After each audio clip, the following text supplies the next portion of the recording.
changes in the insolvency and bankruptcy code. Which are the certain changes which are central to our discussion today are uh, regulation number 40C, owing to which the lockdown period will not be counted for the computation of time framework for the completion of corporate insolvency resolution process. Second, that is on 24th of March 2020, the finance minister has announced monetary threshold of the default for filing the application of insolvency under the insolvency and bankruptcy code, which has been increased from 1 lakh to 1 crore rupees. This has been found to be an objective to prevent the trigger of default against MSME. But when the original legislation has came up, we found that there is no mention as to whether this applicable regulation is applicable only to the MSME or to every corporation in India. Further, the government has exempted all COVID-related debts from the definition of default under IBC, and also the government has suspended the fresh initiation of corporate insolvency resolution process for next 1 year. The indications of these changes, however, had already been given by the government last month, but actually it has brought a shock to the business in the gambit to give relaxation to defaulting companies due to stress of COVID-19. It may be a scenario, or it may not be a scenario that companies like small companies are taking it as granted, or maybe taking advantage of that no issue case can be filed against them if they are making any default. We noticed that there are around 2,000 cases which are still not concluded under the IBC out of 3,300 cases which are there in the list. And during the lockdown period, corporations have now started resorting to various alternative routes which are available in other legislations. As we know that IBC is suspended recently by the government. So today's session will revolve around all these implications and effects of novel coronavirus on the insolvency. I will not take much of your time and will directly go to the speakers to address all these issues. First, Mr. Rohit ji will speak on the and express his views on the journey of IBC during the COVID-19 period and the effect of COVID-19 changes which has been made by the government on IBC, and also will address a new structure which is available, that is pre-packaged resolutions, which is there present in other countries like US and UK and has been found to be very famous. The second speaker, Mr. Sukrit ji, will speak on alternatives available to the IBC, primarily the restructuring measures if could be taken under the Companies Act. In between, if you have any question in your mind, you can post in the chat box. We will take all the questions in last.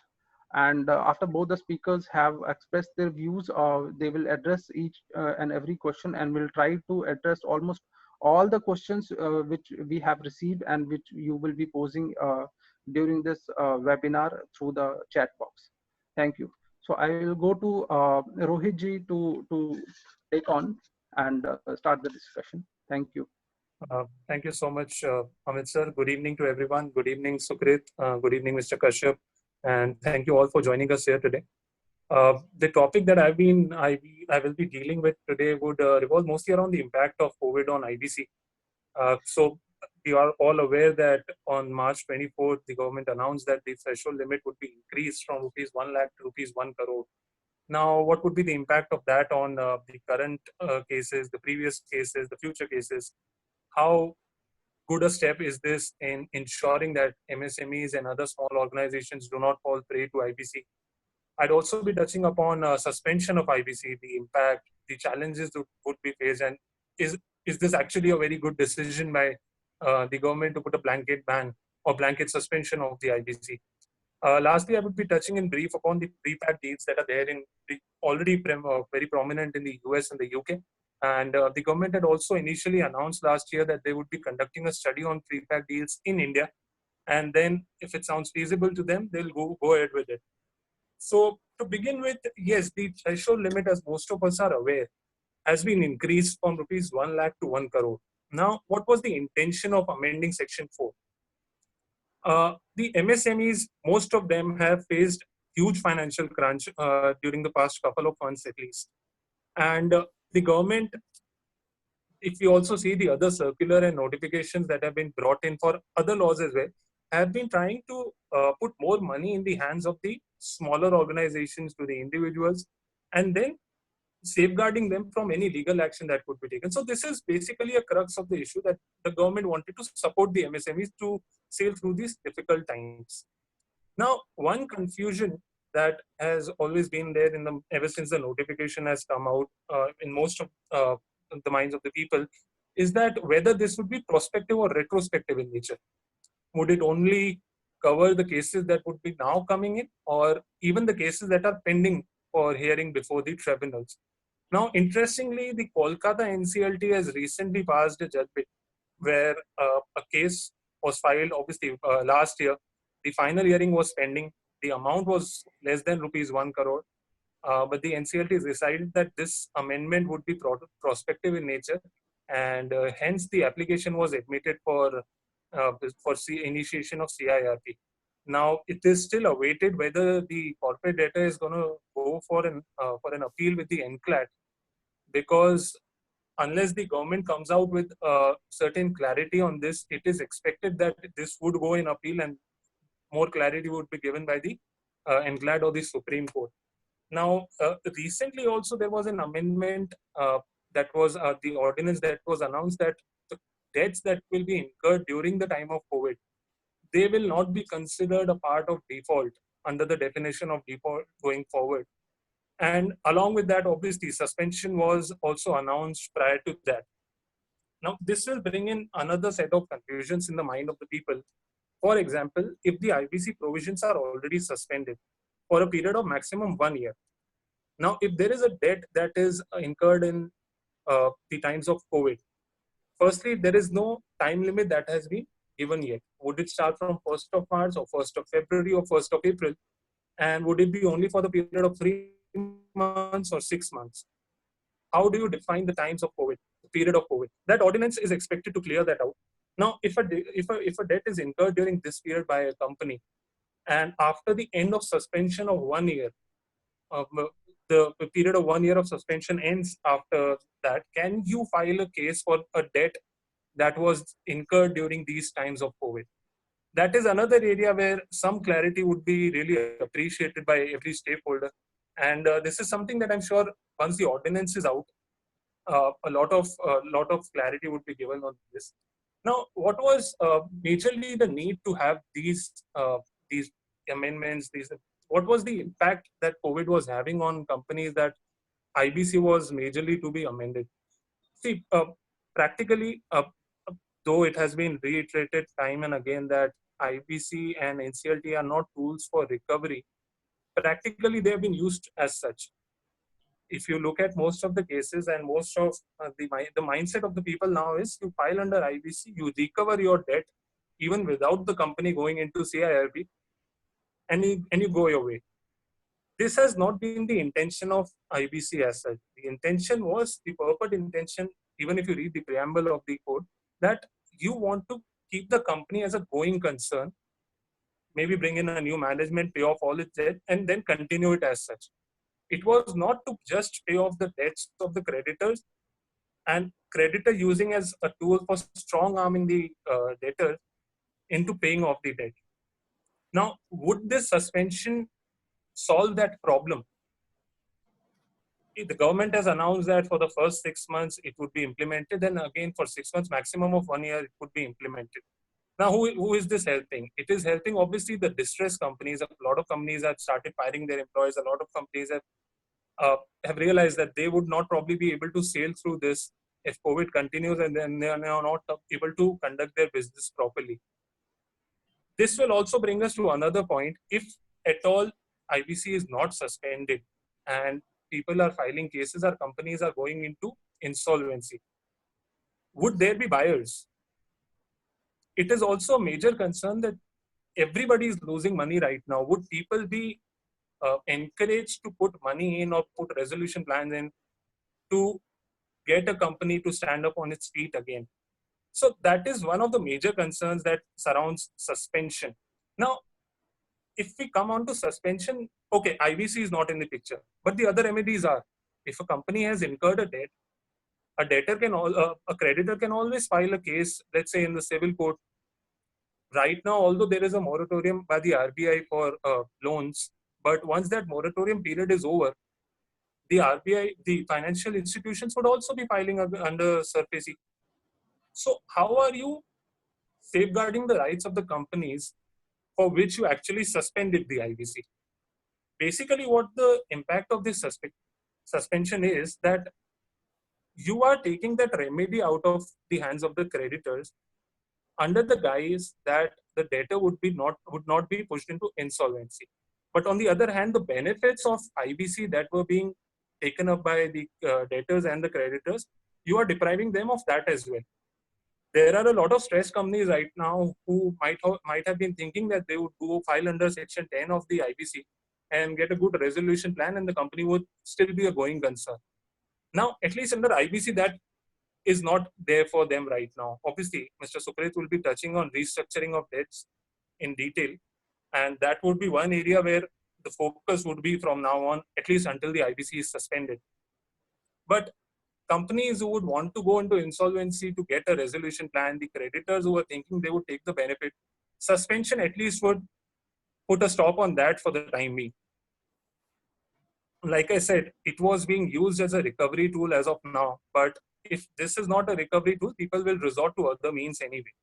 So what is the other remedy available?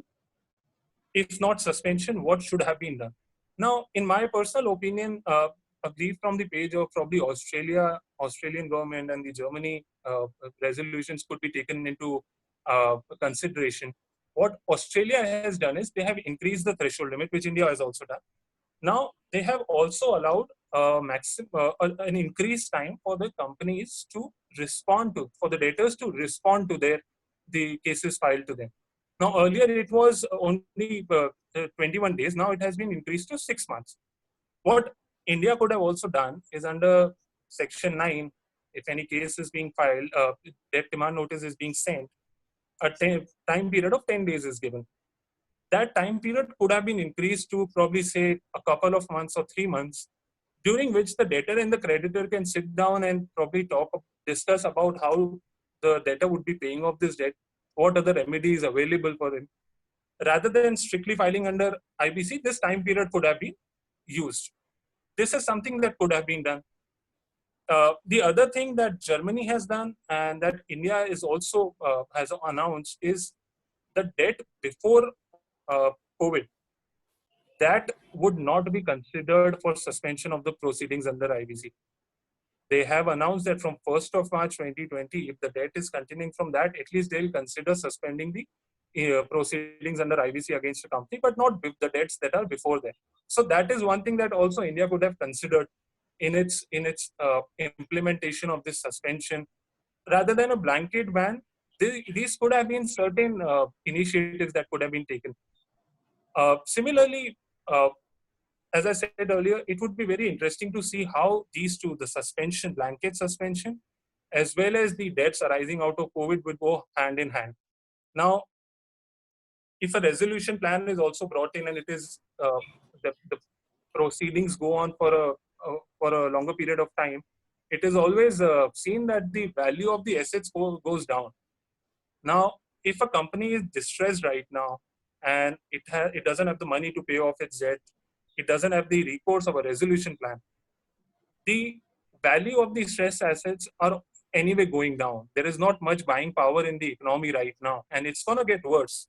It's not going to get immediately better. It will take some time. I'll give you an example here also, and this is slightly off topic, but it will help you understand how it is important that a particular timeline is adhered to in every process. Now, I was arguing a case for a resolution, passing of a resolution plan before the NCLT Ahmedabad. There were 10 financial creditors, each having their own problems. Though the COC had passed the plan, the bank guarantee was also taken from the resolution applicant of 5 crores.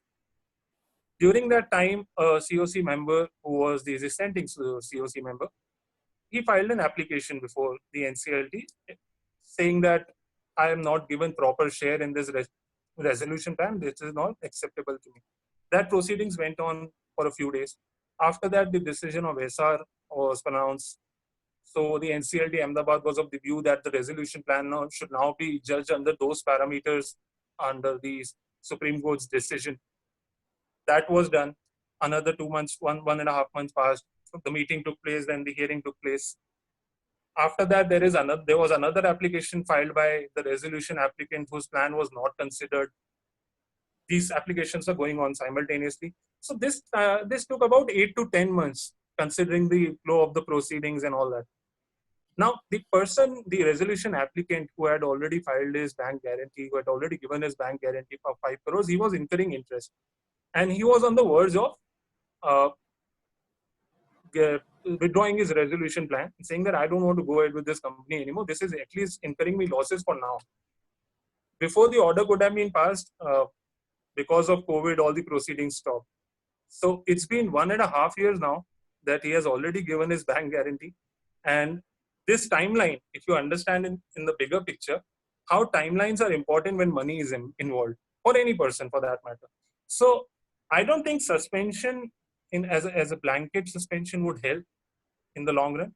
Obviously, in the short run, MSMEs would be benefited, a lot of smaller companies would be benefited. But if you look at it from a bigger purview, certain amendments, other amendments could also have been brought in, and suspension could have been done much later also. This also brings me to my next topic, that is pre-pack deals. Now, pre-pack deals is something that has been already prevalent in the US and the UK, and there have been discussions about it, whether it would be successful in India, whether it would be not successful in India. Now, what is a pre-pack deal? A pre-pack deal is where a promoter or the management of a company negotiates for the sale of particular assets of the company, a particular amount depending on the debt that the company has. He'll go out, he'll look for buyers, he'll look for resolution of that of the debt that he has, restructuring, then he'll make a plan and he'll submit it to the NCLT. After that, the IRP will come into the picture. So the entire process of getting a resolution plan or getting money into the company would still be in the hands of the promoter. This is a pre-packed deal. This is different from a regular concept, because in a regular concept, when the CIRP is initiated, the IRP then takes over the administrative stuff, asks for resolution plan, the applicants come in, it is put before the COC, then it is passed, then it is put into practice. Here the plan is actually, it is already taken by the promoter. They put it into practice. They file an application before the NCLT saying that this is the plan that we have. This is how we are going to pay off the debts of the company. And if it is acceptable, if all the legalities are in place, then the IRP is appointed. He looks after the amount that is being disbursed to all the creditors. This is how a pre-pack deal works. Now, what is the advantage of such a pre-pack deal? First of all, it will save a lot of time and energy and money. Like I just mentioned, 1.5 years after CIRP was initiated, a resolution plan was accepted by the COC. This time period might not be there in a pre-pack deal.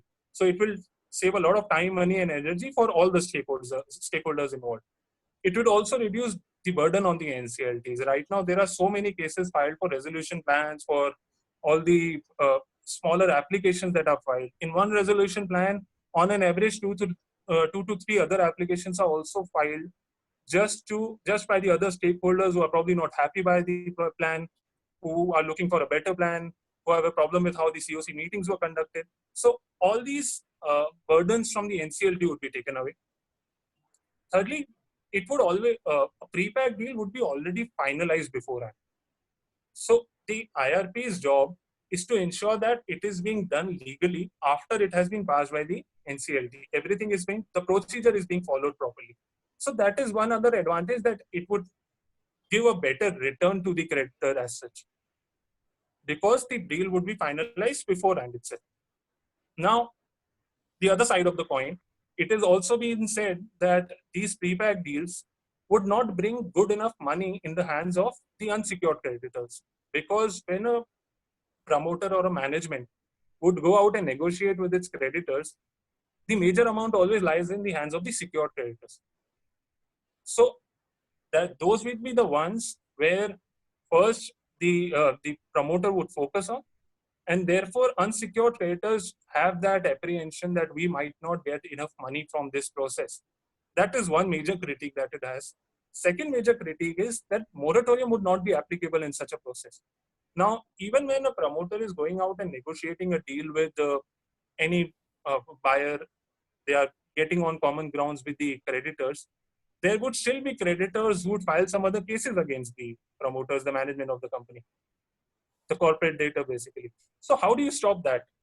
So this is one thing that also would be focused on when pre-pack deals would be introduced in India. This should be one of the things.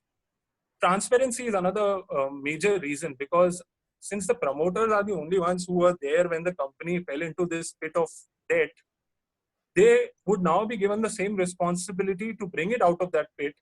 And therefore, there has to be some sort of a transparency in how they are entering into these deals.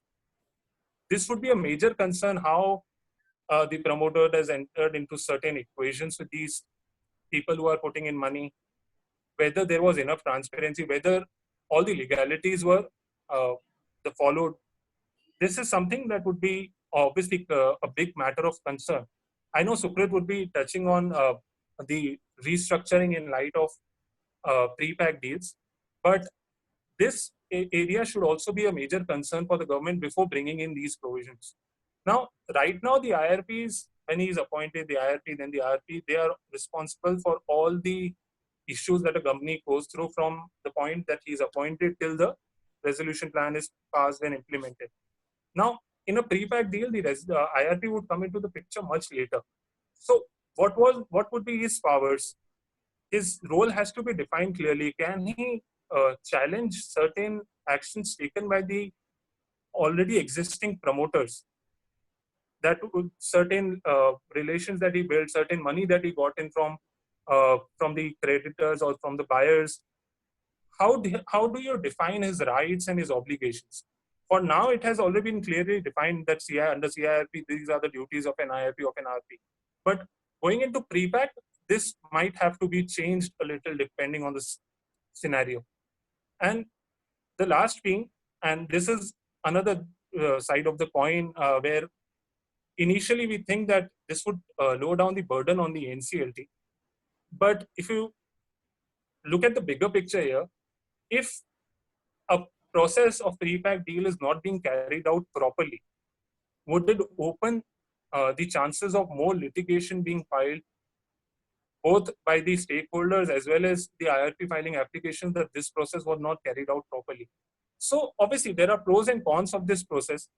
What other countries are doing has also different scenarios coming in.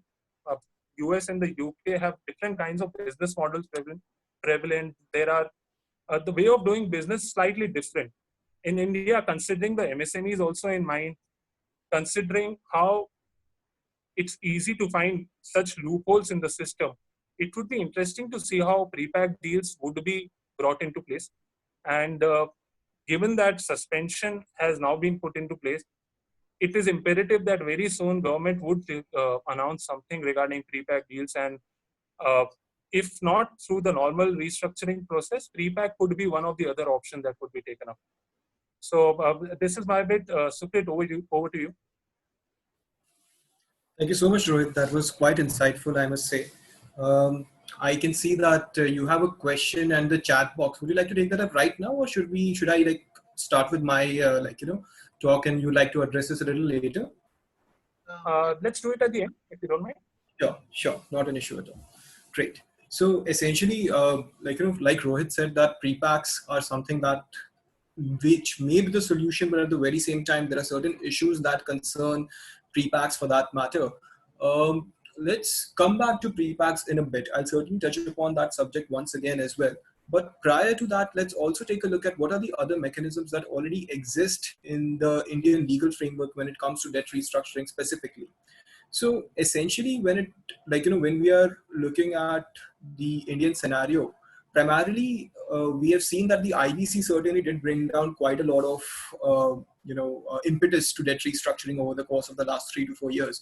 Now, and there have been varying views pertaining to the success in respect of resolution of stressed assets as well, and how much recoveries have the financial creditors and the operational creditors made as well over the course of the transactions that have been undertaken under the ambit of the IBC. But when we look at the other resolution mechanisms as well, we find that essentially the forefront formal insolvency resolution and debt restructuring mechanisms outside of the IBC mechanism, which are prevalent in India, are firstly, it's an out of the court mechanism, which is the RBI's lender-oriented prudential framework for resolution of stressed assets. And under this umbrella of RBI mechanisms, there is one very interesting one which becomes all the more relevant in today's date as well, which was the 1st January 2019 MSME one-time settlement mechanism as well. Now, interestingly, it so happened that just before the lockdown was announced in February itself of this month, the RBI decided that it will extend this particular mechanism up until the end of this year. So even now, for that matter, MSMEs which are looking to restructure their debt or are looking to identify or are looking for rescue essentially from any default that they may have committed, primarily they can avail of this particular debt restructuring scheme as introduced by the RBI as well. And of course, like Mr. Lalwani already mentioned, that under 240A, we are expecting a certain new legislation to come into play as well, pertaining to MSME specifically, as was announced by the finance minister in this regard. It will be interesting to see how exactly do these mechanisms interface with each other, and how do they interact with each other as well, and whether the legislators do end up providing us with a very enabling sort of a mechanism wherein, despite a new regulation coming in pertaining to MSMEs, we will be able to see certain effective resolutions or not. As Rohit also pointed out, that when it comes to any new law, in the Indian scenario at least, and I'm pretty sure this is prevalent with respect to other scenarios as well, there is always a certain waiting time of sorts, wherein you see certain changes that are made to it, certain amendments that come in as well. IBC itself has been a subject of various amendments after its introduction, and even more so when it comes to the regulations pertaining to the same, as well as have been incorporated by the IBBI or even the IBC rules for that matter in this regard. So, there has been enormous development in jurisprudence pertaining to even the grittiest of issues in IBC over the past 3 to 4 years. And we can see that, with the new law coming in as well pertaining to the MSMEs, it will take its own time to set in as well. Just like, any, real estate companies are certainly a separate wing altogether under the IBC, with home buyers getting a certain stature therein as financial creditors. But whenever we see, talking of real estate, whenever we see a new house or a new construction being completed, we do see that the very structure of it takes some time to settle in. And during this settling time, you will see various cracks develop in the structure. You will see certain structural defects which may have to be cured by one way or the other. And same is the case with legislations as well. At least when it comes to the Indian context, it is a little more prone to change and to amendments during the very nascent stages of its introduction in the legislative sphere. So to focus more on the statutory side, this was what I spoke about, was pertaining to the out of the court mechanisms which are available to lenders essentially under the RBI's framework. Now, let's focus a little bit more on the statutory mechanisms that we already have in the Indian context. And the one that comes to mind is certainly Section 230 of the Companies Act, essentially. So, and it becomes a little relevant to explore this sort of a section as well, and how exactly has it developed? Where do lenders see it? Where do creditors see it? And how exactly has it been perceived? And what exactly is the impression that comes in mind when somebody proposes to resolve a debt through Section 230, essentially? So this particular scheme of arrangement is not alien to India. It was not introduced in 2013, although it is something that was developed under the common law jurisdictions previously, mostly in the UK for that matter. That is where it all started from. It did find its place in the 1956 Companies Act as well, under 391 to 395 sections specifically. And over the years, despite there being certain schemes which have been successfully resolved which have been used for debt restructuring for that matter under Companies Act 1956, essentially we have not seen too many buyers for this particular route for debt restructuring essentially. The key reasons for the same are that, firstly, when you think about Companies Act, you do think about the very fact that this is more of a generic law, essentially. And ever since the 80s and later in the 90s also, we saw various special legislations coming in, like the RADBI, SARFAISI, we saw SICA as well, Sikh Industrial Corporations Act for that matter.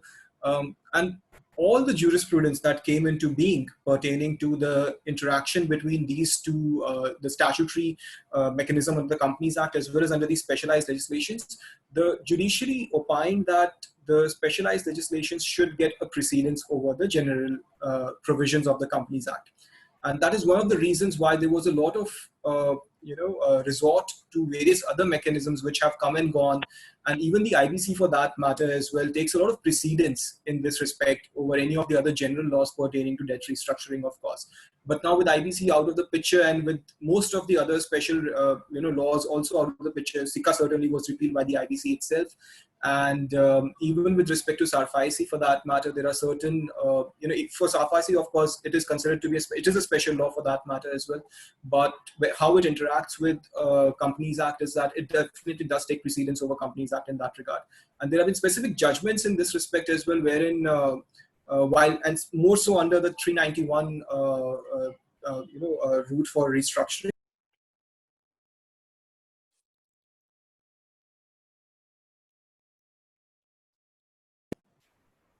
Sorry, can you? I think I must be audible now. I somehow got muted. Yes. Somehow. Yes. Anyway, so essentially, when we take a look at, there were certain judgments which specifically noted that when it comes to a certain secured creditor initiating a proceeding under SARFAISI, just because there is a Section 230 mechanism or in the previous act, a 391 mechanism undertaking its proceedings, that particular secured creditor cannot be dissuaded, or that particular proceeding under SARFAISI cannot be stayed essentially. So the secured creditors had a prevalence through the specialized legislation under which it is that they were moving to beat the 2013 or the 1956 debt restructuring mechanism under the Companies Act. Now, essentially in this respect, there is a very interesting note as well that we found in the BLRC report, the Banking Law Reforms Committee report of 2015. There were two reports primarily before the introduction of the IBC in the Indian legal framework. One was that of February 2015. And the second one came out in November 2015. I like to focus on the February 2015 one because that is more on the interim report. Allow me to just share my screen with you because I would like you to take a quick look at some of the provisions therein. Just a second. So, sorry.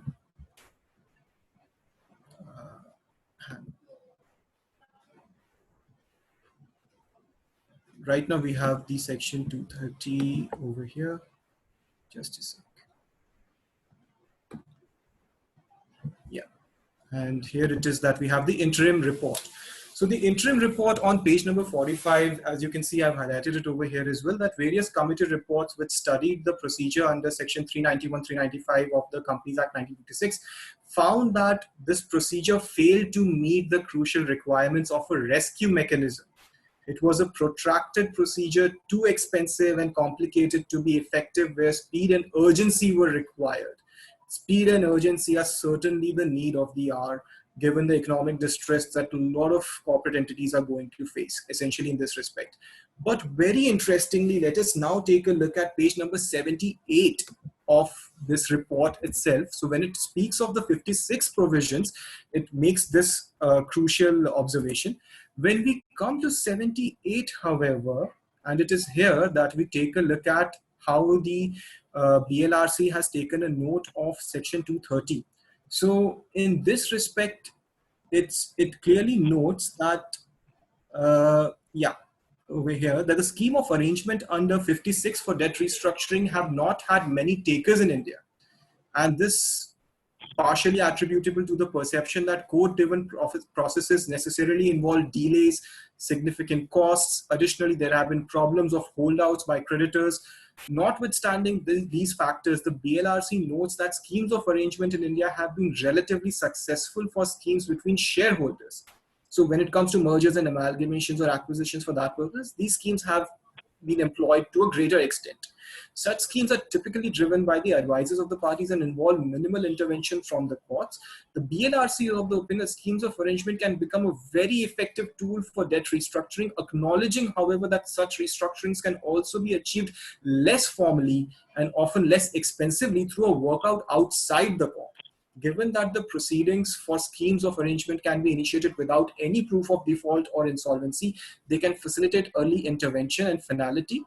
And even more importantly, what we see over here is that after noting how exactly such schemes have been found to be useful in various other jurisdictions, it noted that the BLRC is of the view that consultation may be required with stakeholders before allowing such pre-packed sales as part of the schemes of arrangement without involving all the requirements relating to creditor meetings, etc. in this respect.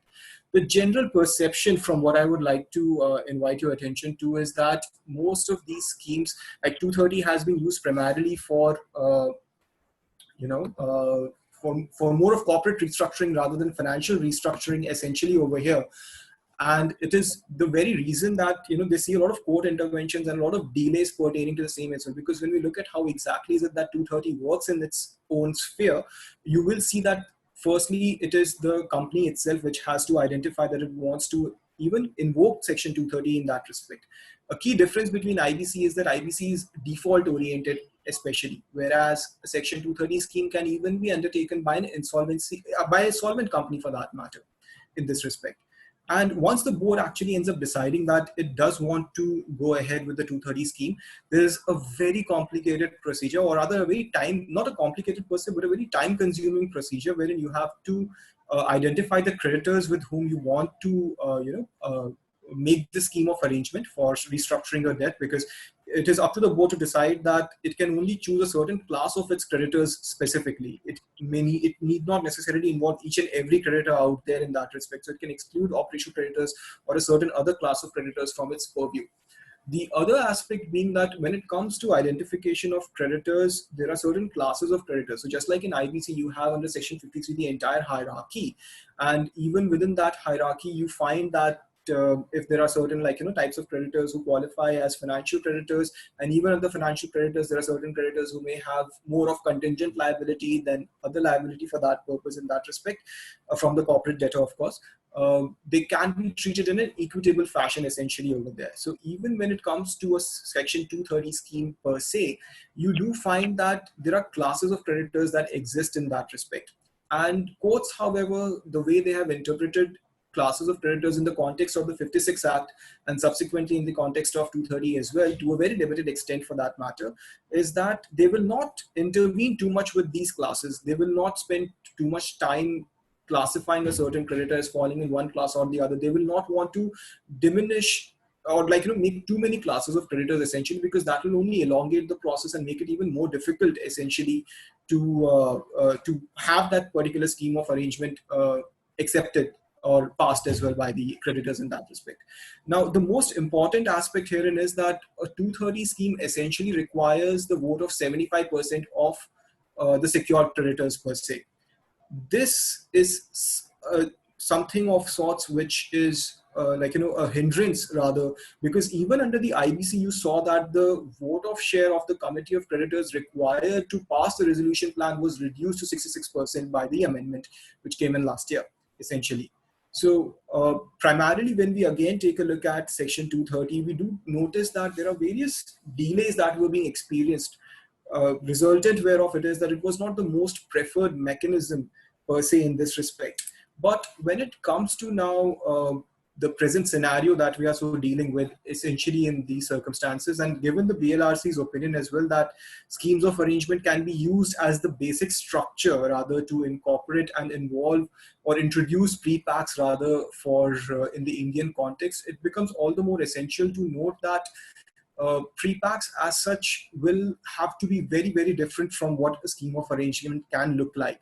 It may have a similar pattern. It may take certain guidelines from Section 230 or even from the IBC for that purpose as well. But essentially, from my perspective, pre-packs will have to be a lot less court monitored, or like, a lot less reliant upon court approvals for that purpose as well.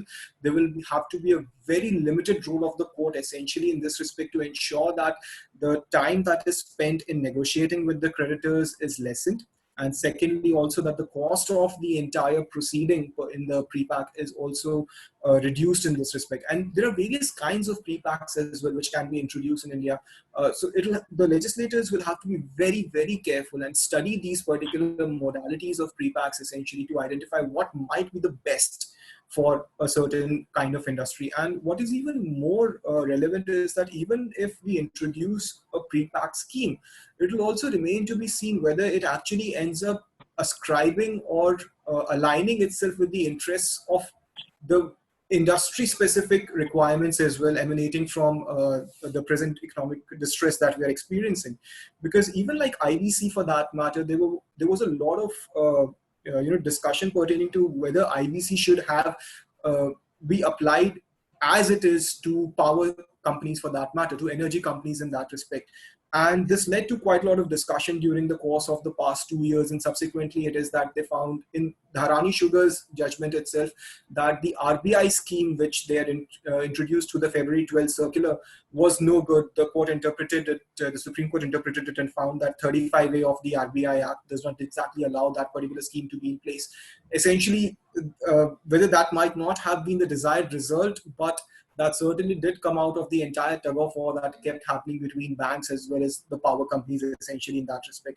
And it will be rather interesting to see how exactly do companies or various industry-specific players take to the pre-packs as well in this respect, and where exactly is it that they see pre-packs being introduced in the legal framework in this regard as well. The other thing that I would also like to take some time to draw upon is the fact that when it comes to creditor approval, Section 230 scheme of arrangements are a little more complicated, because like we see in the IBC, any particular creditor who dissents from approving the resolution plan, provided he doesn't have a share of, or he doesn't have a claim that is so big to prevent that particular resolution plan from getting approved, his dissent is not something that can stop the company from from adopting the resolution plan in that respect, or from the committee of creditors to prevent the resolution plan from taking place in that regard. But in restructuring schemes under 230, you will see that when it comes to each class of creditors, there will be a certain minority in each and every single class. And it is only on that particular minority that you can try to impose the resolution that you may so ascribe to or want to introduce for that particular corporate debtor. In this respect, it becomes rather interesting to see that the success rate of then, as the law stands in today's date, under Section 230 will be a little lessened as compared to what we have seen in IBC with respect to passage of resolution plans, firstly because of the percentage, and also because of the different creditors, the classes of creditors from which you may need approval in that respect in the very first place.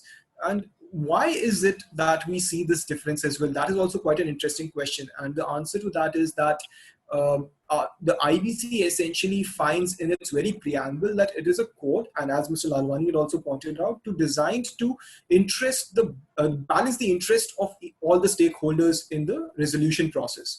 Whereas Companies Act, this particular scheme is more of a compromise and an arrangement. It is not necessarily designed to balance the interests of all the stakeholders. And a key example to this effect is something that you would also see in general laws such as Companies Act. I'll take the example of Companies Act again, because when we speak of creditor hierarchy as well, we do see that oftentimes in the IBC, when you talk about the 53 hierarchy, you will see that secured creditors are placed in pari passu with the workmen of the company for the wages that may be pending to them for the past 24 months in that respect. And very interestingly so, such a similar provision is also there in the Companies Act's winding up chapter as well, which is section 326 essentially. Now 326, the way it sort of identifies workmen's dues is slightly different from how IBC found it as well. So 326 essentially said that any particular workman, whose dues, firstly the dues there are not barred by time. So 24 months or not, all the wages are at the same pan as that of secured creditors. And secondly, it also takes a look at what all incorporates what all is included in the workman's dues as well. So it encompasses your provident fund contributions, it encompasses your ESI contributions, etc., etc. as well. But the IBC very specifically does not include these specific contributions, statutory or otherwise for that matter, within the scope of workman's dues.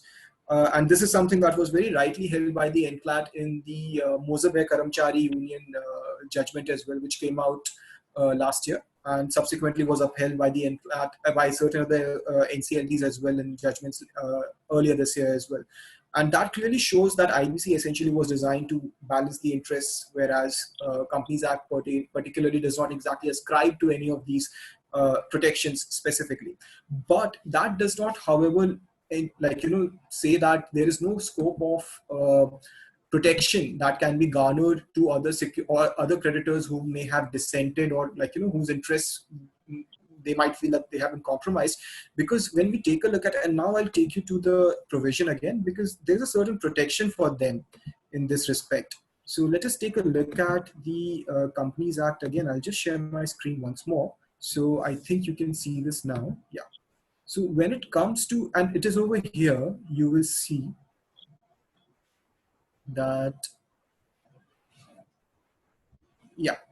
So the company or any person by whom an application is made under subsection 1 shall disclose to the tribunal by affidavit, okay, all material facts relating to the company, such as latest financial position of the company, the latest auditor's reports on the accounts of the company, and pendency of any investigation of the proceedings against the company, reduction of share capital pertaining to the company.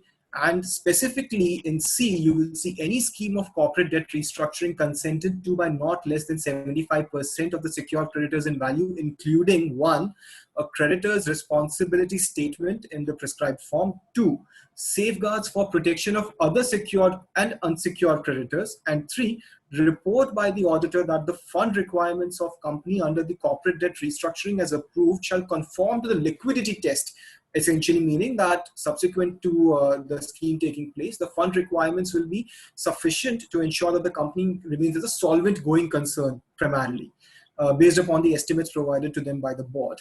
And fourthly, you will see over here where the company proposes to adopt the corporate debt restructuring guidelines specified by the RBI, a statement to that effect. So you can see that even the statutory mechanism under 230 can give effect to non-statutory mechanisms which are prevalent under the RBI's framework specifically. And lastly, a valuation report in respect of the shares and property and all the assets, tangible and intangible, movable, so and so. So very interestingly, I'll stop the share over here for some time. So very, interestingly, you see that if we take a look at section 230, essentially it is designed to foremostly, incorporate. It's a rather widely and a rather flexible sort of a scheme wherein you can incorporate almost any kind of corporate debt restructuring mechanism in there, any kind of scheme for that purpose, as long as it ensures that these particular protections are in place. And the most key and the crucial difference between IBC and section 230 is that IBC is a creditor in control driven process. So you see the committee of creditors, you see the resolution professional as well. Whereas in a section 230 scheme, you will most times find that it is the debtor who acts in possession of the company. The management of the company does not change as well, because it also includes companies which may not have been declared as insolvent in the very first place as well in this respect. And also because in today's times, I'm not so sure whether we even have as many insolvency professionals to enable taking over so many companies as may face economic distress in the months to come. And like Mr. Lalwani also pointed out, that we are only going to see a rise in economic distress over the course of the next year or so. It will be rather interesting to see how exactly is it that the insolvency professional community also, undertakes, or how exactly do they end up performing in this regard as well. That is also another quite an interesting aspect that we can discuss during the open discussion. The last thing before I close my initial comments would be to take a look at some very recent developments which have taken place over the course of this year and the past year as well, pertaining to some very, very prominent distressed companies, one being Unitech, the other one being ILNFS specifically. So when it comes to the ILNFS, some of you who have followed that particular proceeding would be aware that in February, sorry, I think it was March rather. No, it was February rather, sorry for that matter. In February itself, the NCLAT allowed that a certain distribution mechanism will be incorporated for ILNFS companies, which is based on a pro rata rather than based on the hierarchical status that is provided to creditors under Section 53. And it also noted that it had the power essentially to introduce moratoriums specifically, even when a complaint had or a petition had been filed under sections 241 and 242 of the Companies Act essentially. So 241 and 242, like most of you would know, pertains to oppression and mismanagement of a company. Now, the Union of India had taken the ILNFS group before the NCLT, claiming that this particular company is being mismanaged, and accordingly safeguards need to be introduced, interim reliefs need to be given, or a moratorium needs to be imposed. The NCLT very happily, the NCLAT as well for that matter, introduced the moratorium subject to that.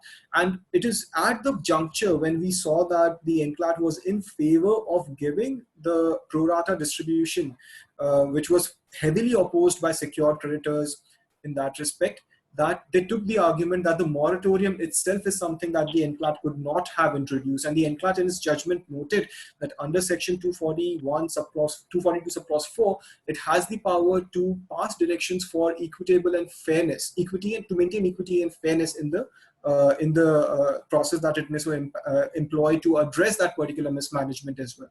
And it is there where it found its power. Now, of course, I'm pretty sure that this judgment will find its way to the appellate round at the Supreme Court, and it will remain to see how exactly the Supreme Court, whether it approves of this particular interpretation of the NCLAT, or this rather very interesting observation of the NCLAT or not. The second case that I would also like you to bring to your notice is that of Unitech essentially. So even in Unitech's case, it so happened very similarly to ILNFS.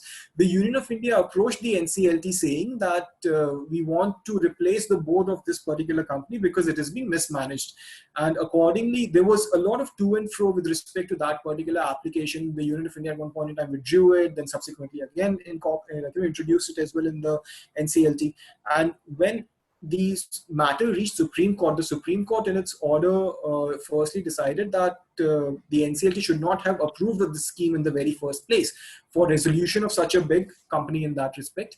And subsequently, however, it is that the Supreme Court, by its 20th of January 2020 judgment, decided that it will allow that the board of the Unitech company be removed, and it will employ a new board in that respect to undertake the resolution of the entire company.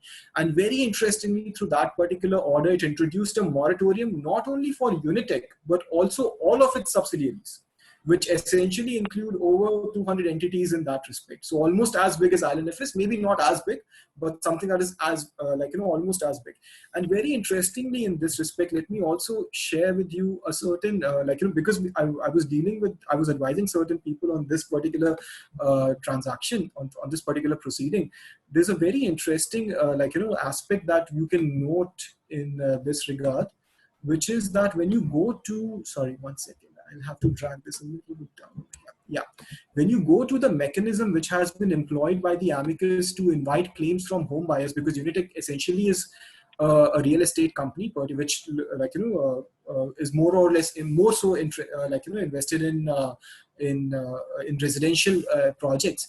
Here it is that you can find claim submissions portal for Unitech buyers, which are essentially home buyers per se. But you don't find anything with respect to operational creditors or any other kinds of creditors, even the government for that matter in this respect. You will not find a portal where it is that they can submit their claims. So although the Supreme Court has introduced a moratorium in this respect, it remains to be seen how exactly will the resolution of this entire mass of companies incorporate the claims of operational creditors or not going ahead. And it is also interesting to see, the powers where it is from where the courts are deriving the power to introduce a moratorium in this respect. Section 230, very interestingly, unlike its predecessor in 391 of the Companies Act 56, does not find any specific provision which allows the courts to introduce a moratorium. And even under 391, moratoriums were not exactly an automated mechanism per se. But moratoriums clearly are the need of the hour, even the RBI for that matter, with respect to classification of accounts and NPAs as well, has accordingly ensured that the time period is excluded right now from classification in that respect, and accordingly it has effectively given a moratorium for the time being.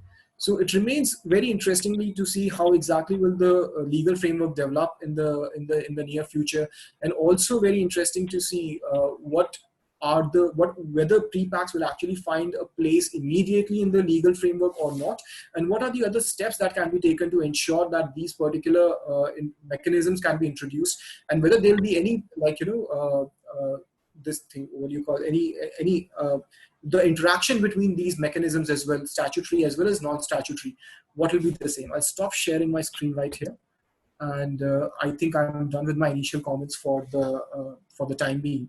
So over to you, I'd like Amit. to add something here.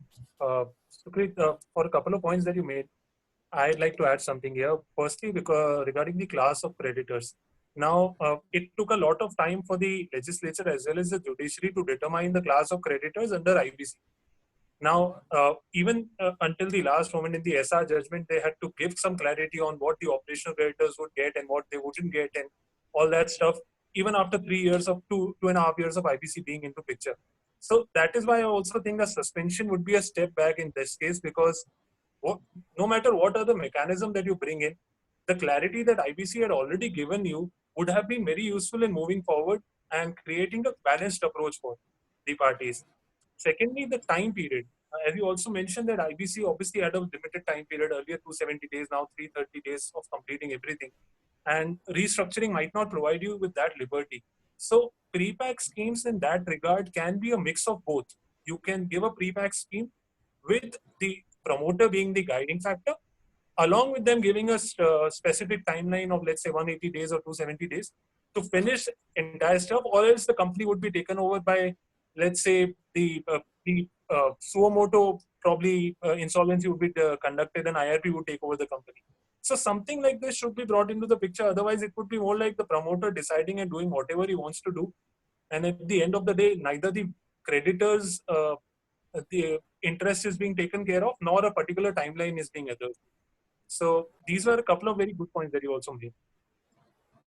No, certainly, that actually is a very good point in that respect. And to that effect, speaking of classes of creditors just to give the audiences a little bit of context, we saw two judgments essentially in this respect that came out last year. Firstly, in Jan 19, we had Swiss Ribbons. I'm sure a lot of you will be aware of the same. And then subsequently in September, we had SR Steels as well, which Rohit just now mentioned. And firstly, in Swiss Ribbons, it is the Supreme Court found that the classification between operational creditors and financial creditors is not violative of Article 14. There's an intelligible differentia between both these classes of creditors. The reasoning between, adopted by the Supreme Court essentially was that financial creditors are a lot more equipped to guide the company through the resolution process as compared to operational creditors, because they have various tools available with them to identify the such as techno-economic valuation reports or other the credit ratings of the company in that respect as well. And in the SR Steel judgment, it is that the Supreme Court essentially laid down the principle that when you look at classes of creditors, each class or a certain class wherein you're placing certain creditors or similarly situated creditors, as it was worded in the judgment as well, they will need to be treated equitably, essentially. So it is not that you will treat operational creditors as well as financial creditors on a similar plane, but you will end up classifying them and you'll ensure that there is equity in all the classes per se. Very interestingly, so it so happened that when it comes to the ILNFS judgment that I referred to, which came out in February this year, there's again a tug of war that we have observed between the NCLAT and the Supreme Court. So the NCLAT has oftentimes said that all the creditors need to be treated in an equal footing, whereas the Supreme Court has gone ahead and, after relying upon UN CITROL's legislative guidelines, it has gone ahead and made this classification and made this distinction as a valid distinction in the first place. So in the ILNFS judgment, it so happened that there were various creditors, unsecured creditors to that effect, which were, say for instance, the army insurance fund. In that respect, there were certain employees' funds as well who had invested in ILNFS companies in that respect. And it was there that the senior counsel was appearing on behalf of these funds, argued before the NCLAT that there's a public interest that is involved in all the investors who have made this investment. And if you go by the Section 53 route in the IBC, the public interest will be completely deteriorated. The NCLAT actually ended up buying that particular argument and accordingly said that fine, we will introduce the pro rata basis of distribution and we'll do away with the Section 53 hierarchy that has so been identified. So essentially that opens up a big discussion on pari passu principles as well. Essentially, this is a topic that I've covered in certain other webinars too in this respect. And just to sort of add to that as well is that the BLRC report identifies specifically that schemes of arrangement with certain tweaks, of course, and it notes that after certain discussions, pre-pack can be introduced through these particular schemes or not, maybe. But effectively, Mr. T.K. Vishwanathan has very interestingly in his report said that these schemes, the way they have seen in other jurisdictions outside of India, have been rather effective. With certain criticisms to that effect as well, that it does not exactly take into consideration the interests of all the stakeholders per se. But interestingly, Hammurabi and Solomon is having another webinar on the 13th of June with Mr. T.K. Vishwanathan himself for that matter. And we were actually planning on having this on 30th, but then we saw how the landscape has recently developed and we are awaiting the legislation now, the ordinance rather. And we thought that after getting the ordinance, it will be very interesting to have this discussion with him. So it will be rather interesting to see how exactly what his views are in today's date with respect to pre-packs as well in that respect. So on that note, I will Rohit, I will certainly concur with you in that respect that yes, pre-packs do offer a certain flexibility even to promoters for that matter. There's a very interesting question over here which I can see pertaining to whether promoters will be hit by 29A or not, even when it comes to pre-packs. Do you want to take that up now? I'll take that up. Just before that, I'll also like to mention for pre-pack deals, the alternative could be for making a committee like the COC. They can take into consideration the representatives from the unsecured creditors as well. Unlike the IBC, where they have to adhere to a specific requisite for being a part of the COC, in pre-pack, probably they can differ from that model and get the unsecured creditors also into the picture for decision making. Maybe that would help ease out the pressure on them. So that could be one scenario that could be considered, but it would be interesting to see how this unfolds. Certainly. So now we open the floor for the discussion on the questions which are posed by the participants. And we'll start with some of the questions we have already received from the participant side. One of the questions that may be addressed by both of you is that what would be the impact of suspension of the fresh insolvency for a year on the non-performing assets of the banking institutions? Is it going to increase the non-performing assets and will also increase a burden on the economy? See, already I think 3 months initial moratorium was declared. Now for 3 months it has been extended. So for now, at least for banks, they do not have much of an option but to wait. But going forward, yes, there would be a pressure on these banks also to recover their money because the money has to keep flowing and the solution to money is money. So going forward, yes, there would be increased litigation in these regards. Financial creditors also, after the suspension, maybe they would see what they have to do under IBC. But for now, mostly NPAs would increase probably in the later half of the year or the first quarter of next year. And we expect to see more litigation in that regard. Of course, just to add to that, what I can sort of see is that most of these moratoriums were actually brought into after there was quite a lot of discussion on the international forums as well pertaining to banking regulations per se. And it is from there it is that, they fed into various jurisdictions with certain amendments, of course, based upon the specific requirements of those particular nation states, as it may. And with respect to the current scenario being that banks certainly cannot classify, and there have been two very important judgments in this respect, one from the Delhi High Court, another from the Bombay High Court during the course of this lockdown itself, wherein classification was denied, like a certain asset, even though prior to the moratorium state was denied to be an NPA, subsequent where to the RBI came up with another clarification in this respect. It will be rather interesting to see to what extent will the RBI actually extend this benefit of moratorium as well. Like Rohit rightly said, at some point or the other, the banks will have to recover this amount as well, of course, because that will otherwise very badly impact the very basics of the banking sector. The deposits may dry out, you'll see financial institutions running out as well, and you may see something of a resolution of financial service providers in that respect, if at all in that regard, and that will be extremely detrimental to the interests of the economy as well in that respect. So it will be, the RBI is right now walking a very tight rope, and with each step it will have to evaluate the impact, firstly, that the pandemic will have on the economic condition of not only the corporates but also on the wider accounts in which lending transactions have taken place, and how exactly is it that it intends to, while ensuring that the distress is not so harmful that it ends up fracturing the account holder from doing anything in that respect, a majority of which will be MSMEs in that respect. And here it is that it will be interesting to see how the credit facilities that are going to be brought in by the Atmanirbhar plan introduced by the government, how exactly that will feed into funding these NPAs as well in that respect. Okay.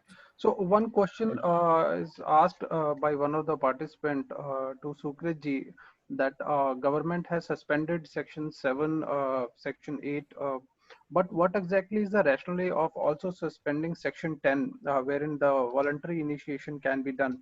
So what is your view on this aspect? So I can clearly see that this question is asked by one Mr. Harsh Kumar.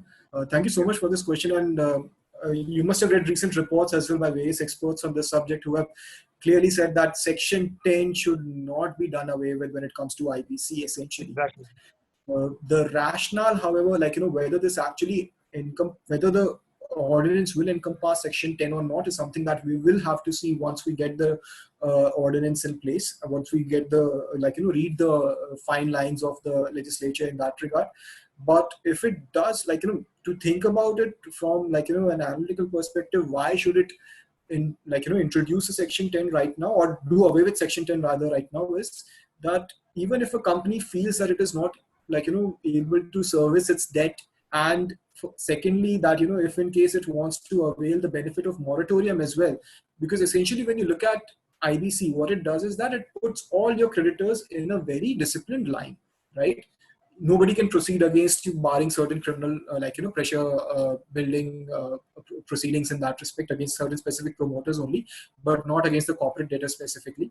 The mechanism so ensures that once a company does ascribe to a resolution process, the committee of creditors can very easily choose to send that company into liquidation on the very first day itself. It need not wait for it to not receive a resolution plan from resolution applicants, or it need not wait up until the time the resolution plans it has had are accordingly dismissed by or disapproved by the COC or even by the NCLT for that matter. The liquidation stage is something that the government is trying to avoid right now. So even if the board of directors does assume that yes, we will be able to resolve our debts, it is something of a conundrum of sorts that the government in today's date possibly wants to say that it does not trust majority of the boards of these companies to take a call on whether they should undergo resolution process, and whether the resolution process in today's economic times will result in a resolution, or it will throw the company into liquidation. And once a company enters into liquidation in today's date, with the deterioration that you will see in the value of that particular company, the value of assets of that particular company as well, and how stressed it will remain throughout the particular liquidation process, selling it off and at the very same time even making good the debt that is there from that particular company will be extremely difficult.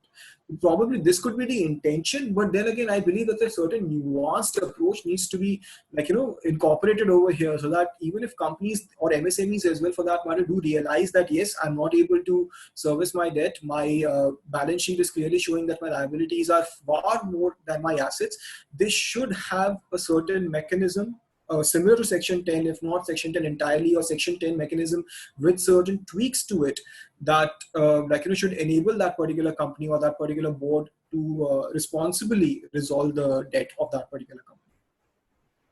Very interesting point. You mentioned very correctly, and this is actually a good food for thought for everyone, that the reason might be that the government doesn't trust the debtor to get a good resolution plan, or if they are apprehensive that it might get into liquidation. So interestingly, one thing could also be done, that they're probably doing this because they are relying on Section 230 for companies to take up that and move under 230 for restructuring. So that could be the intention, that rather than going for liquidation or insolvency of the company, you can directly send them where it's less risky for them to move ahead. Possibly. And one more important point I would like to add one point before we depart from this question is that, as you mentioned, various other jurisdictions as well, like Australia and UK, as to how what are the changes they have brought into their insolvency legislations. You will notice that in the UK now, they have done away with penalizing preferential transactions or any of the transactions that may be undertaken by the directors in this respect. So far, that does not seem to be the case in India, at least. I mean, suspension of IBC will certainly wipe out the entire code in that regard in its own.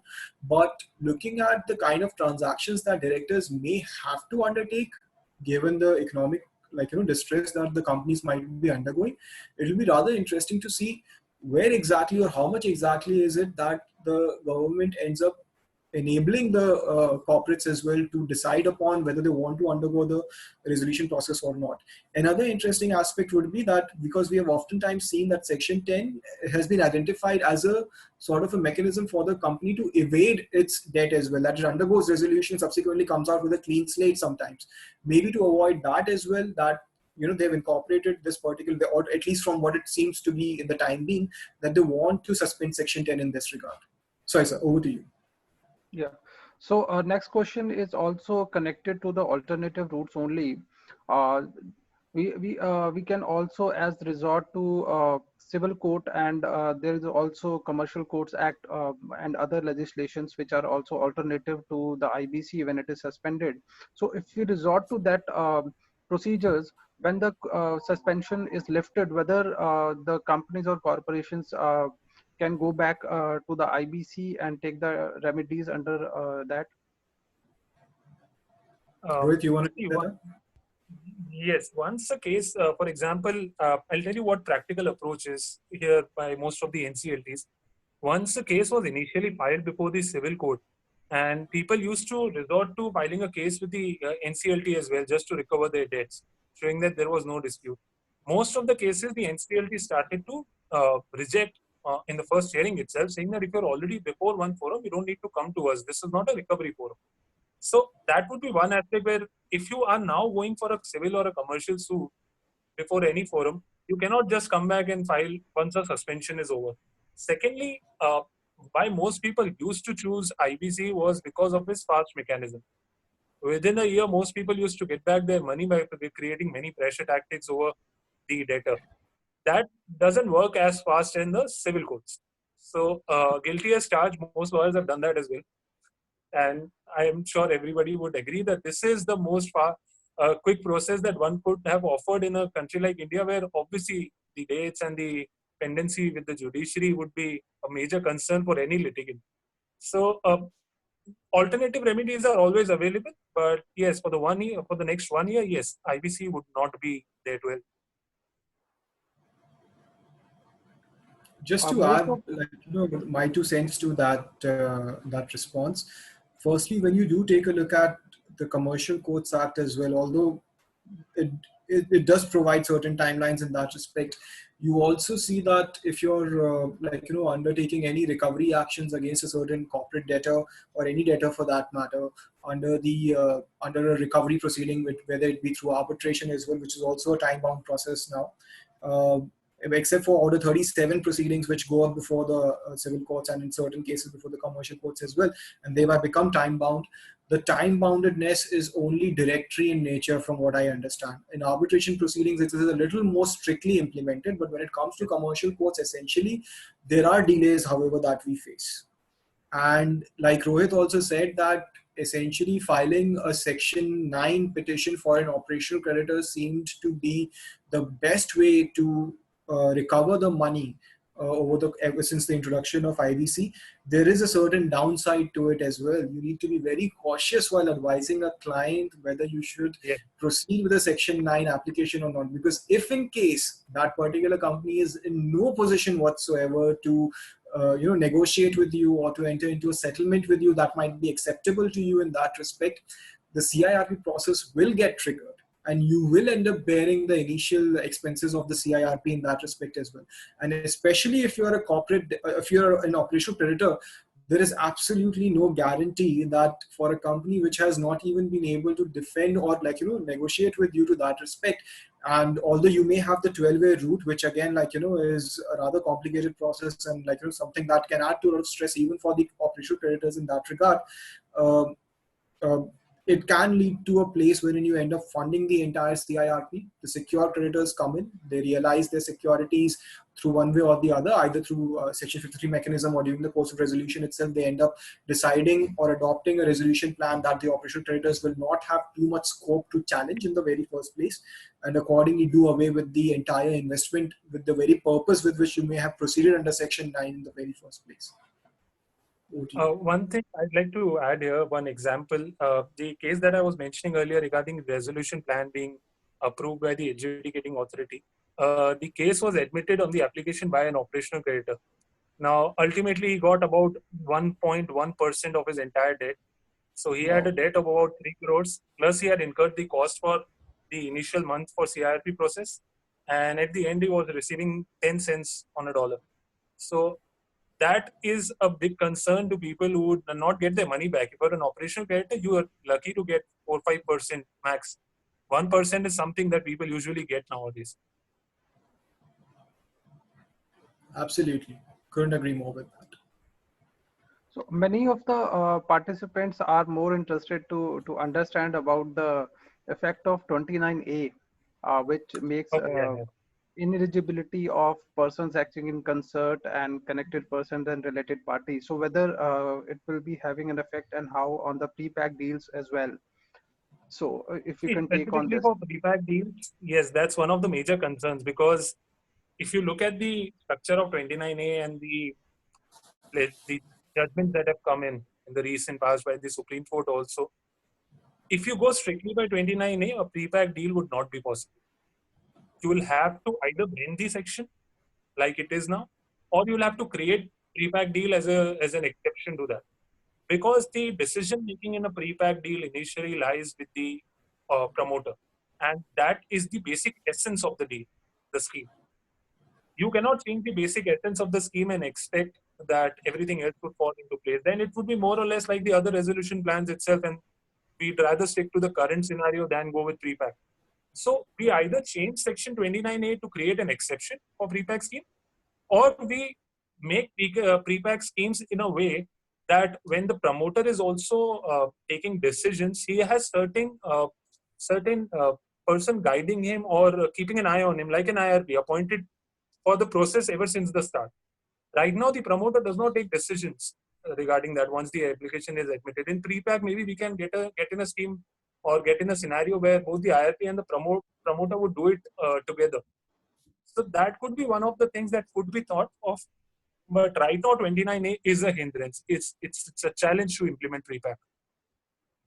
Absolutely. And the one thing that I would like to add to this is that 29A essentially, the very reason why it has become such a it has had such a draconian effect on promoters primarily is the clause wherein it says that the particular person who is barred from applying for a presenting a resolution plan or submitting it would be somebody who has an NPA account or is in charge of a corporate debtor who has an NPA account. Becomes very interesting to see that with the moratorium in place, there'll be a lot of creditors out there, or a lot of debtors, corporate debtors out there, which will avail the benefit of this particular moratorium. Now, should not the pre-packs actually be introduced keeping in mind the exemption already granted to these particular NPAs or these accounts which could be classified as NPAs? At the very same time, it also becomes incumbent to take into account that prior to the NPA status as well, there are certain slabs SMAs for that matter, special mention accounts under the RBI's framework before qualifying a certain account as an NPA. And it would be wise to amend it in such a fashion that it takes a look at what stage would you like to introduce this particular prohibition as well of the promoter, because I believe that out of all the restrictions on the promoters, it is this particular NPA clause, to my experience at least, which has held back promoters from rescuing their own companies in that regard. So it will be rather interesting to see how the RBI guidelines match up with this, and when it is that the pre-packs are introduced, what exactly are the views of the ILC on this thing, and what exactly are the views even of the legislature on this aspect as well. So I quite agree that yes, pre-packs can be hit very badly by 29As, but it will remain to see that in present circumstance, with NPAs being more or less stopped from being declared, what exactly will the effect on pre-packs in this respect, pertaining specifically emanating from 29A, as the language is there in the clauses. There is a very interesting question on the status of resolution plans which are already being approved under Section 31. So what will be the effect of this scenario of COVID-19 on those aspects? So whether it will continue to get with respect to the plans that have already been approved or which are pending for approval before the authority? Which are already approved. Approved. I'll just read it out for you. It says, what will be the status of the resolution plans already approved under 31, since such plans were approved on certain assumptions for valuations which were viable and feasible earlier. However, due to COVID, such resolution plans might not be viable and feasible for resolution applicants now. There's not much of a scope. I don't think that anything could be done about it. I mean, the valuation that was done, obviously it has gone down, but that's the brunt that economy is facing right now. So even for the resolution applicant, even if the plan has been approved, I don't think he has much of a choice now. And if for plans that were pending for approval also, I think people would start filing application to either get out of it or to change their plans somehow, because whatever plans were being pending with this POC, or people were planning to resort to some plans for takeover of a company, this COVID would have much of an effect on that. For already approved plans, yes, the money is already flowing in now. So the valuation, whatever it is, you'll have to live with it now. So now this is something that I would like to counter. Yes. This is something that I would like to counter very specifically, because essentially when we take a look at a resolution plan, right, although in statutory terms it may not, essentially it will be a lot more than a contract per se, but it is enforceable by law. It is an agreement between the COC as well as the resolution applicant in that respect.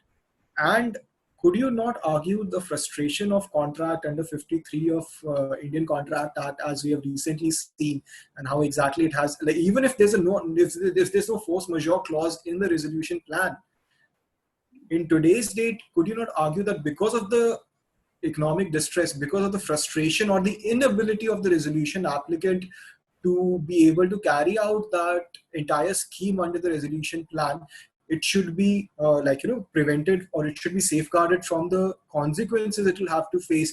It may end up becoming insolvent in itself. So there will clearly be a frustration in that regard. That's an interesting point, but one for also frustration of a contract, one major thing that has to be seen is whether it makes the contract impossible to be performed. Now it would be interesting to see on no money, how will you finance? If you have no money, how will you finance the transaction for the And financial stress will not make it a ground for force majeure initially, obviously. Now, you entered into an agreement saying that I'll do this, I'll put in this money. 3 months down the line, you say I have financial stress now because of COVID. So it would not per se frustrate the contract. It might delay the contract to an extent. But I don't think frustration would help here. Still, case-to-case basis, it would be very interesting to see how the NCLT now deals with it. But we think that as academically, if we see that it is continues to go on delays, because recently Raghuram Rajan has also given a statement that India is still going to face a major downturn on the economy. So even the valuations that has been done earlier or even are done today will not have a value when it is going to be continuously delayed.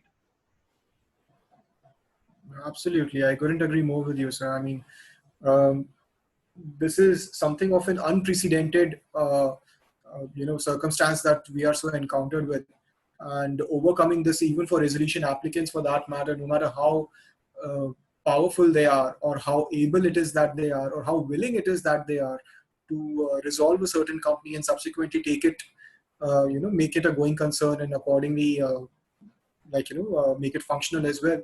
It will be rather interesting to see what aid does the government provide in this respect to the resolution applicants as well. Absolutely, absolutely.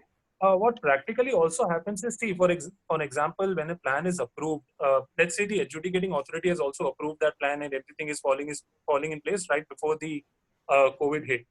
Now, there are plans which will put in money for the first month. They'll probably put in 20% of the money or 30% of the entire money. Now that they have put that particular amount of money, and COVID hits and they cannot do anything for the next 3 months, 4 months. Now they do not have an option to back out because they've already put in money. They cannot ask for their money back. That's impractical.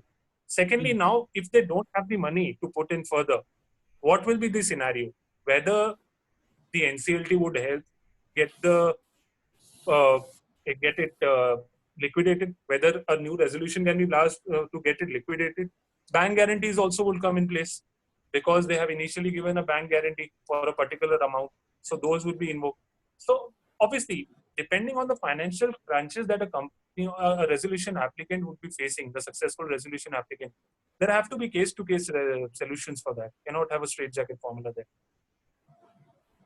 But whether is the NCLT actually equipped well enough to assess each and every situation and accordingly then take a call? Of course, then the CSC would. Yes, then the COC would have to do something about it. And even after the resolution plan is passed, the COC would have less of a role to play. Indeed, what is rather interesting and adding to my distress is that in the recent past we have seen transfer of 8 NCLT members. So yes, that is a clear cause for concern that with the kind of litigations that you may end up seeing before the tribunal, unless the legislation that will be introduced through the ordinance actually, encompasses and provides for every scenario that exists out there, which whatever credit is due to our legislators, I can certainly say that even in IBC's case, there was a certain time that the jurisprudence took to establish even the most basic of principles for that matter. Even with respect to issuance of a demand notice for that matter, debate still goes on even in this particular year that we are in. So there will be certain loopholes, of course, there will be some or the other misses in there, and addressing those misses and plugging them in will be the key in achieving success in any resolutionary framework that we may end up seeing. Right.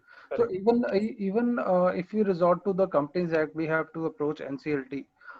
Practically the same kind of problems will be there because it's not very easy nowadays to travel from one place to another, and we have very less NCLTs. For example, if the situation is there in Rajasthan and they ultimately have to come to Ahmedabad for the cases, so don't you think that more and more now NCLT should also be constituted in different states? It's the right time.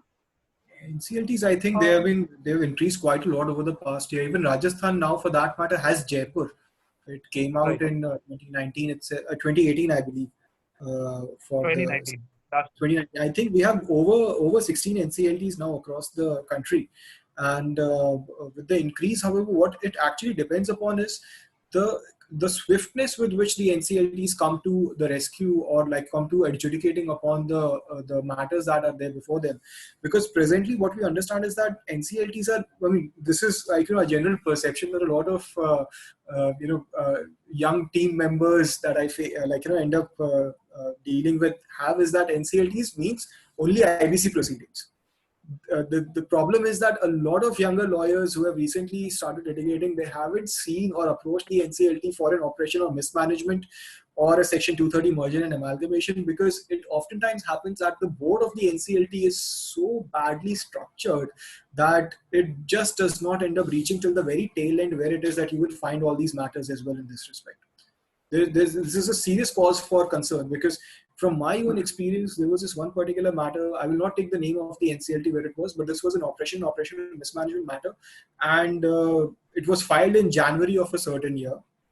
It took up until March of the very next year for the pleadings to be completed. So as you can see that even when it comes to completion of pleadings, which should be like, the NCLT could have prescribed certain dates, okay, after 1 month or so. Despite all of that, there were various applications that were moved by both the parties and none of them were actually considered or heard. No interim relief was passed. This is like, it may be a one-off case, but it was a case nevertheless in that respect. So NCLTs for that matter with the IBC gone out of the picture, and whatever legislation may now come in its place as well, for 230 schemes or even for other mechanisms to resolve companies, as we have seen the government also resorting to 241, 242 to resolve Unitech and ILNFS as well. It will be rather interesting to see how exactly so the NCLT ends up dealing with the burden as well. Otherwise, it can become another DRT for that purpose, and that is a serious worry for me, at least in this respect. And even otherwise, when the threshold limit has been increased, a lot of cases, I'd say at least more than 50% of the cases were less than rupees 1 crore operational creditors. So everybody used to file their applications. That's why the boards were also very crowded in that regard. So now that is out of the picture, probably after the suspension is lifted, we get a better picture about how efficiently the NCLTs are working now, how faster they are resolving the matters. So that would be another scenario where this threshold would help. Increasing the number would not help per se. We still need the current NCLTs to have probably more members to resolve the existing matter. Then probably new benches could be created. That gives rise to another interesting question, that if you're increasing the number, the increase in the number came at the very pretext of protecting MSMEs. That MSMEs should not be targeted, and the interim increase in from 1 lakh to 1 crore came with the pretext that we are going to protect MSMEs and we don't want them to enter into insolvency proceedings. Yes.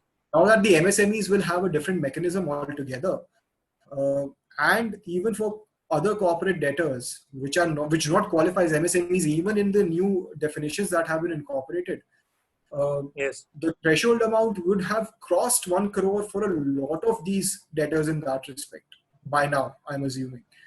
of course. I mean, there's no data right now to assess on these aspects, but it is very much possible that the threshold, even if it is 1 crore in today's date, may not be sufficient to avoid these corporates from entering into insolvency or any other restructuring mechanism that the IBC may prescribe.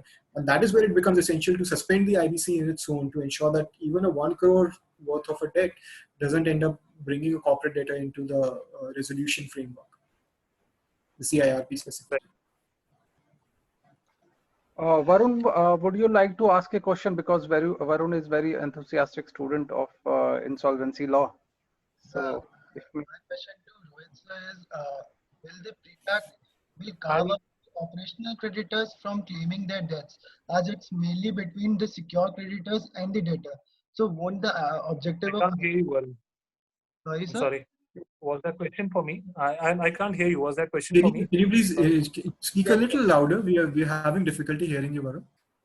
So the question is, won't the pre-pack will carve out the operational debtors from claiming their debts, as the pre-pack is majorly between the secure creditors and the debtors? So won't the objective of IBC will get defeated in this case? See, yes, I did mention that earlier also, that one of the major criticisms of a pre-pack scheme is that the unsecured creditors, the operational creditors, are not a part of the decision-making process. They still aren't. In operational creditors, you rarely get a chance to be a part of this EOC or to manage the decisions, or to have the say in the decisions. But in pre-pack, that is one of the major concerns. That's why I also mentioned earlier that probably a new scheme can be devised where operational and unsecured creditors can also be made a part of the decision-making process. Probably India can have a new version of a pre-pack scheme, different from the other jurisdiction. Obviously, it would have its challenges. Pros and cons are always there.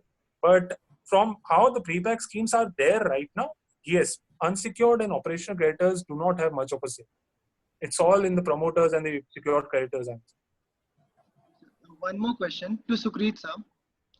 So moving back to section 230 won't affect the going concern of the company, as both the types of creditors will be included in this process. So yes. No, go on. Please finish your question. So we have seen that operational creditor will definitely want their money back as soon as it is possible. They won't be much more interested in restructuring and composition and arrangement of the company. So that's why insolvency law also debars operational creditor from being a part of COC until unless they are 10% in the number. So that's the main question, that will it not affect the going concern of the company? So firstly, when we take a look at Section 230, as I mentioned earlier as well, it is a debtor in possession mechanism, right? So the corporate debtor will not have to do away with its board. There will be no COC essentially to take the decision on behalf of the corporate. It can very well be a solvent company as well. I'll come to the insolvent aspect of it in a bit. But if the company is already a going concern, however, if it is that the directors or the board sees that there may be a certain difficulty in the near future and accordingly want to enter into a compromise or an arrangement of sorts with the creditors, the going concern aspect thereof can easily be maintained for that particular company, which will avoid the valuation of the company taking a massive hit in the very first place. That is one. Now, in the context of an insolvent company, which is not subject to any other resolutionary framework as of now, when you look at 230 specifically, it also provides that, and as I mentioned while reading out the provisions as well, that it has to take into account the safeguards or what has been done to address the issues pertaining to unsecured creditors therein as well. So essentially, even from a going concern perspective, uh, it is up to the directors to ensure that the company remains a going concern, and that the scheme that is so passed, unless it is so abhorrent in nature that it will endanger the very going concern of status of a particular company, I don't think that the NCLT would be interested in allowing such a scheme in the very first place. It will have to be very vigilant in that respect. So when it comes to going concern, I believe that as compared to the IBC at least, because in today's circumstance, with the increase in the number of companies which may have to undergo CIRP if the IBC was not announced to be suspended, would be a lot higher. Insolvency professionals would have to deal with not 2, 3, 4 companies, but maybe 10 or 20 companies for that matter in that respect as well. And how effective they could be, we all can take a wild guess, and we'll all be on the same page on that. But that is one. The second thing being that with respect to keeping it a going concern, even insolvency professionals for that matter have faced quite a lot of difficulty in keeping various companies going concern for that matter. And there is a one-off chance wherein a company actually ends up increasing its value under an insolvency profession, which is never the case in my mind, at least certainly not in my experience, as limited as it may be in that regard. But when it comes to a 230 scheme, when you have the management in place, when you have people who have known this company for various years, when you have these promoters who are in power to use their relationship within the industry, or who are a little well aware of the dynamics within which that particular company operates, or the industry specific requirements of the company as well, then it is it's a much better vehicle to keep the company as a going concern, at least in my opinion. Thank you, sir. So I think we have taken almost major questions related to the aspects of COVID-19 and insolvency scenario. I'm very much thankful to Sukrit ji and Rohit ji for addressing the issues which were very, very important, uh, and still they are developing nowadays with the changing time. So now our participants will be able to research more, and will be able to make their own opinions as to this after listening to your views and practical aspects on this COVID-19 and insolvency law. I request Varun to give vote of thanks and proceed with the program. So I would like to extend a heartfelt thanks to both the speakers, Mr. Rohit Lalwani and Mr. Sukrit R. Kapoor, for having accepted our invitation to conduct this session. Sir, I am sure that each one of us who attended this would have reaped out the maximum of the benefit of your sea-wide experience and insight. We strongly look forward to more strengthened future collaborations and tie-ups. Also, without failing to mention this, we were elated to cater all our guests who joined this session and also invite our future sessions, and we will make sure to keep you updated with the same. Though we mark an end to this session, but certainly we have embarked on a future togetherness where we shall strive to attain knowledge. Once again, I would like to thank you all on behalf of Institute of Law, Nirma University and Team CCLS for attending this session. Thank you, sir. Thank you you so for much. having us. Thank you. Thank you Take for care. having us. Stay safe. Pleasure. Thank you. Thank you.